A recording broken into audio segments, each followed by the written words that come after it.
ফুলকপির এই ভাপা রেসিপিটা এতটাই সিম্পলভাবে বানিয়েছি, তাতেই এত টেস্টি হয়েছিল যে সবাই আঙুল চেটেপুটে খেয়ে শেষ করে নিয়েছে।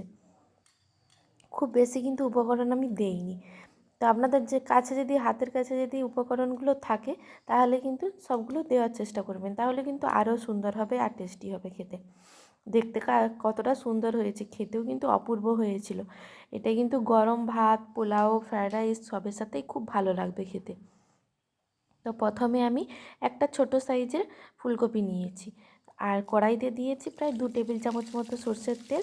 আমি তেলের মধ্যে ফুলকপিগুলো একটু ভালো করে কষিয়ে নিচ্ছি।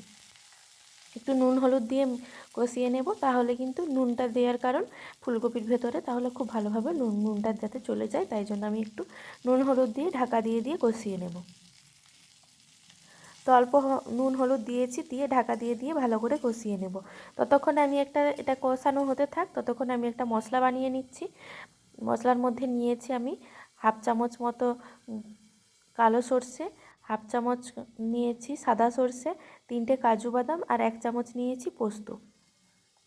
এখানে কিন্তু ভাপাটা আপনারা নারকেল কোরানো দিতে পারেন। যদি নারকেল কোরা দেন তাহলে কিন্তু টেস্ট আরও ভালো হয়, আর নারকেল কোরা যদি না দেন তার বদলে কিন্তু আপনারা চাইলে টক দইও দিতে পারেন। তো আমার কাছে এই দুটোর মধ্যে কোনোটাই ছিল না, তাই কিন্তু আমি স্কিপ করে গেছি। তো আপনাদের কাছে যদি টক দই কিংবা নারকেল কোরা থাকে, যে কোনো একটা কিন্তু ব্যবহার করতে পারেন।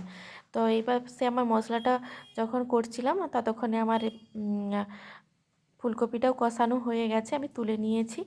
আর এরকম একটা স্টিলের কৌটো নিয়েছি, কৌটোর মধ্যে কিন্তু আমি কষানো ফুলকপিগুলো দিয়ে দিচ্ছি। দেখেই বুঝতে পারছেন ফুলকপির পরিমাণটা কিন্তু খুবই অল্প। একটা ছোট সাইজের ফুলকপি নিয়েছি, আর যে আমি মশলাটা বেটে রেখেছিলাম ওই পেস্টটা কিন্তু দিয়ে দিচ্ছি। পেস্টটা দিয়ে ভালো করে একটু মেখে নিচ্ছি। তারপরে দিয়ে দেব পরিমাণ মতো লবণ আর হলুদের গুঁড়ো। হলুদের গুঁড়োটা চাইলে কিন্তু নাও দিতে পারেন, তো আমি একটু দিয়েছি কালারটা যাতে ভালো দেখতে লাগে, তাই জন্য আমি অল্প পরিমাণে দিয়েছি। তো দিয়ে দিচ্ছি একটু লবণ, স্বাদ অনুযায়ী লবণটা দিতে হবে, খুব বেশি দিলে কিন্তু হবে না। তো আর একটু অল্প, খুবই একটু অল্প পরিমাণে দিয়েছি হলুদের গুঁড়ো, আর একটু আমি চিনি দিয়েছি যাতে একটু মিষ্টি মিষ্টি স্বাদের লাগে খেতে। আর দিয়ে দিচ্ছি 1 টেবিল চামচ মতো তেল, আর একটু অল্প দিয়ে দিলাম। যেহেতু ফুলকপিটা আমি তেল দিয়ে কষিয়ে নিয়েছি, তাই কিন্তু আমি তেলের পরিমাণটাও খুবই অল্প দিলাম, খুব বেশি কিন্তু দেইনি। তো সব উপকরণগুলো ভালোভাবে মেখে নিতে হবে। মেখে নিয়ে তারপরে কিন্তু দিয়ে দিতে হবে মেন যে উপকরণ, কাঁচা লঙ্কা। আপনারা ঝালের পরিমাণটা নিজেরা একটু বুঝে শুনে নিয়ে নেবেন। তো আমার এই লঙ্কাগুলো কিন্তু খুবই ঝাল ছিল, তাই কিন্তু আমি 3টে কাঁচা লঙ্কা নিয়েছি। এইভাবে কাঁচা লঙ্কাগুলো ফালি করে নিয়েছি। তারপরে ভালো করে মেখে নিয়ে কৌটোর ঢাকাটা লাগিয়ে দিলাম, আর এদিকে জলটা ফুটতে দিয়েছিলাম। জলটা বেশ ভালোভাবে ফুটে উঠেছে, তারপরে কিন্তু আমি কৌটোটা বসিয়ে দিয়েছি, তারপরে একটা ঢাকা দিয়ে দিয়েছি। প্রায় 10 মিনিট থেকে 15 মিনিট মতো এইভাবে স্টিমে হতে দেব। তারপরে কিন্তু গ্যাসের ফ্লেমটা বন্ধ করে দিয়েছি। 15 মিনিট পর আমি গ্যাসের ফ্লেমটা বন্ধ করে দিয়েছি। কৌটোটা কিন্তু খুবই গরম ছিল, তাই এইভাবে আমি রেখে দিয়েছি 10 মিনিট মতো।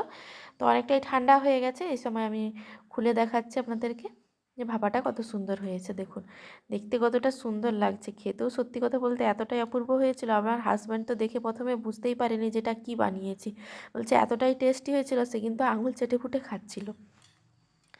তো আবারও বলেছে যে আবারও একবার বাড়িতে বানাতে এইভাবে।